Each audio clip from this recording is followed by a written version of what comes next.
মানুষ হচ্ছে একটা পাখির মতো। কালকে এই সময় সোরা ভাই এই দোকানে ছিল তাই না ভাই? হ্যাঁ, আজকে আজকে দেশের মধ্যে। দেশে চলে গেছে।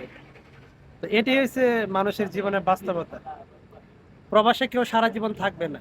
উনি আরো কিছুদিন থাকতো, দুর্ভাগ্যবশত ওনার অসুস্থ হওয়ার কারণে 2 মাস আগে তার বাড়ি যাইতে হতো। দেশে উনি চলে 2 মাসেও বাড়ি যাইতো না, তবে কোরবানির পর একসাথে আমরা কুরবানির পরও তারপরও নিশ্চয়তা নাই উনি থাকতো, কিন্তু আল্লাহর কি নির্মম পরিহাস, ওনার অসুস্থ হওয়ার কারণে। যাই হোক, আলহামদুলিল্লাহ উনি প্রাথমিক সুস্থ হওয়ার পরেই কিন্তু উনি বাড়িতে চলে গেছে আর বাড়িতে পৌঁছাইছে।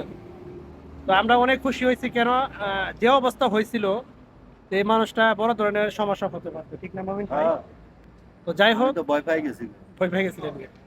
তো যাই হোক, আমি এই ভিডিওতে সকল মানুষের জন্য দোয়া করি, কোনো প্রবাসী যেন এই বিদেশে থাকার অবস্থায় যেন কোনো অসুস্থ কোনো বিপদ না হয়।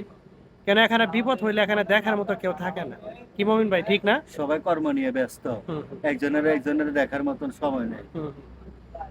তো আশা করি এই ভিডিওটি যারা দেখবেন, আমরা প্রবাসী, আমাদের জন্য দোয়া করবেন। আর এই ভিডিওতে যারা কমেন্ট করবেন, আমিও আপনাদের জন্য ইনশাআল্লাহ মন থেকে দোয়া করব, ইনশাআল্লাহ।